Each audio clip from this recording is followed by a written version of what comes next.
capital is on fire. $45 million thrown into the flames.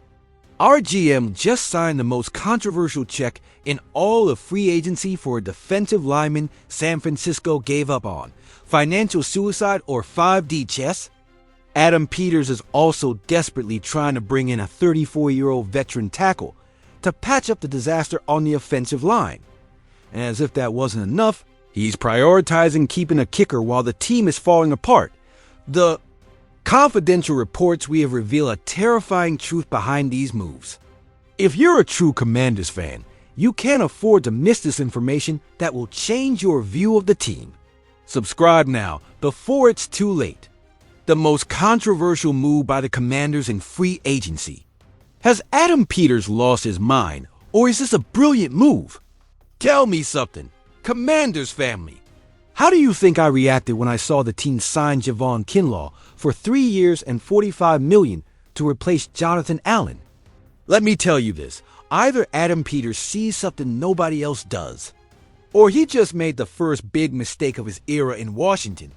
Why so much money for Kinlaw? Look at the stats. 4.5 sacks, 40 tackles, and 2 forced fumbles. In 2024 with the Jets. Yeah, it's an improvement, but is it enough to justify a top 10 contract at his position? Here's the problem. Kinlaw was a first-round pick in 2020. And what happened? In San Francisco, he didn't deliver. They labeled him an unfinished project, and analysts said, better give him a short-term deal. But nitrogen monoxide, Peters' hands. And $45 million, and I have to ask, do you really think Joe Witt Jr. and Dan Quinn will work magic with him? But listen, Adam Peters isn't just anybody. He's the one who drafted him in San Francisco. He knows his potential.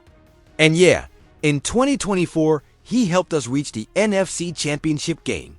I owe him faith. But listen to me, if Kinlaw doesn't dominate alongside Johnny Newton and Darren Payne, this contract will be a burden. And what happened with Jonathan Allen? An icon, gone because of a rebuild? Is Kinlaw really a legitimate replacement? Don't get me wrong. Kinlaw is a physical monster. If he's motivated, he wrecks offenses. But consistency? That's the big question. In the NFC East, where the Eagles have that stacked offensive line, did Washington gamble too much? Peters is betting that HI system will bring out the best in him. Do you believe it? Here's my verdict. It's a high-risk but necessary bet. Peters wants aggression on the line. Kinlaw, while inconsistent, brings the explosiveness that Allen wasn't showing anymore. Is it expensive? Yes. But what other choice did they have? In free agency, talent comes at a price. If Witt Jr. can develop him, Washington will have the best defensive interior in the NFL. If not, there will be questions about this payroll. And now I ask you, is this signing a masterclass by Peters or a greedy mistake? Do you think Kinlaw will outperform Jonathan Allen in 2025? Is Adam Peters about to bring back a veteran to save the offensive line? Here's what this really means. Right now, the franchise is at a crossroads. They just reached the NFC Championship game, but fell to the Eagles and guess who? The trenches. Let them down. The offensive and defensive lines collapsed when they were needed the most. And now Adam Peters, the architect of this team, has to make moves. But how? Solution or nostalgia? Let's talk Morgan Moses. Remember him? Third-round pick in 2014, spent 7 seasons here, and now he wants to come back after 4 years with the Jets and Ravens. Let me ask you, is this a brilliant move or a walk down memory lane? Key details, people. Sam Cosmi, that beast at right guard, is out in 2025 with injury. And Andrew Wiley, though he didn't allow a single sack in 2024, doesn't inspire confidence. You know what that means? Peters needs a tank at right tackle, and Moses could be that guy. But at what cost? Listen up, Morgan Moses is 34. In NFL years, that's like being Psi XTY in human years. In 2024, he allowed 2 sacks and 16 pressures. With a PFF grade of 63.3, would you sign a tackle who's already declining? Let me tell you this, it all depends on the money. If it's a one-year contract, it could be great. But if he's asking for millions, let him walk. But here's the catch, Moses wants to come home. He was born in Richmond, Virginia. The Commanders are no longer the disaster under Dan Snyder. There are new owners, a real structure in place. And this could be Moses' last chance to shine. Can you imagine? Finishing where he started, with a revamped line. And Wiley, adapt or chaos. If Moses arrives, Wiley would shift inside. But will it work? Wiley is a tackle. Can he successfully transition to guard? That's the risk. If he doesn't adjust, the line will fall apart like a house of cards. And the draft? Ooh, that's my big question. Adam Peters has resources. Why not go after a young prospect in the draft? But wait, bringing in Moses would be a solid stopgap, a veteran who knows the league. No development required. With Cosme out, they need an immediate impact player. And who better than a guy who already knows the system? But be careful. Remember the Moses, who left in 2021. The team was a mess. But could he be reborn in this new project? Let me tell you, if Peters brings him back, it's because he believes this line needs toughness, not just skill.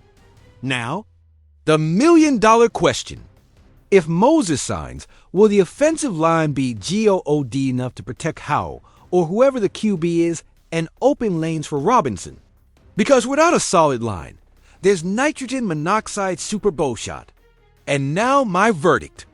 Adam Peters is not afraid. If he brings in Moses, it's because he sees something others don't. A leader in the locker room, a guy who knows what it means to play here. But let's hope it doesn't turn into an expensive mistake. If the contract is reasonable, it's a smart move. But if they pay him like he's 25, it'll be a historic error. And now, Commanders fans, I ask you, does Morgan Moses deserve a second chance in Washington? Or should they go after youth and talent in the draft? Do you know who's back to make history?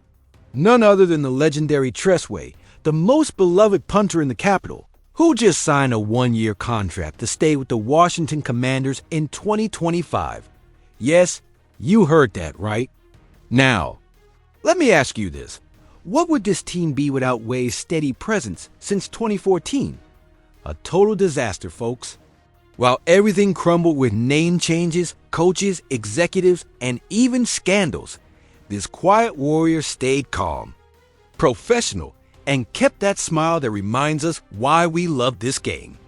TWO time, Pro Bowler, All-Pro, and a survivor of 10 different kickers in a single season. Doesn't he deserve a monument on the National Mall? But hold on, it's not all sunshine and rainbows. Let me tell you this. In 2024, Way only punted 50 times, his second lowest count in 11 years. Should we be worried? Not at all. Want to know why? Because while kickers failed one after another, Way became the anchor of a special teams unit in flames. He held more footballs than a juggler in Times Square. And how did he do it? With the experience of a veteran who's seen more changes than Washington weather. But now I'll throw this debate your way. Did the team prioritize correctly? At 34 years old, Way is still a leader in the locker room. But look at this. Washington still doesn't have a reliable kicker. How much longer can this man hold up a ship that seems to be sinking in rough waters? Don't give me excuses. You all know me. If there's anyone who deserves this chance, it's Tress Way. An undrafted player who became an icon, who survived Dan Snyder, Apocalypse, and even the ridiculous Commanders name. But here's my final question to you Commanders fans. Do you think keeping Way is a masterstroke or dangerous nostalgia while bigger issues remain unresolved? Let me know in the comments. And if you, like me, believe this man deserves a spot in Washington's Hall of Fame, smash that like button and subscribe. Commanders fans, this team isn't slowing down, and I need to hear your opinion. Will Javon Kinlaw's arrival be remembered as an Adam Peters masterclass, or as a mistake for prioritizing a name over cold, hard stats? Can he really outplay a beast like Jonathan Allen in 2025? But the question doesn't stop there. The front office is betting on experience for the offensive line. Does Morgan Moses deserve a second shot in Washington after his years in the cold? Or is it time to inject young and explosive talent through the draft? Do you prefer proven veteran presence or future in all caps? And there's one decision split in the fan base. Keeping Tress Way, is it a strategic move to preserve identity or pure sentimentality while major issues like the secondary remain uncertain? Do you think nostalgia is clouding management's judgment, or is Way key to the transition? Now it's your turn, Commanders family. Comment your thoughts, debate respectfully. And if you're not yet part of this community, subscribe. Here, we don't just analyze every move, we build a legacy. Turn on the notification bell so you don't miss our draft special this week. And remember, hail to the Redskins!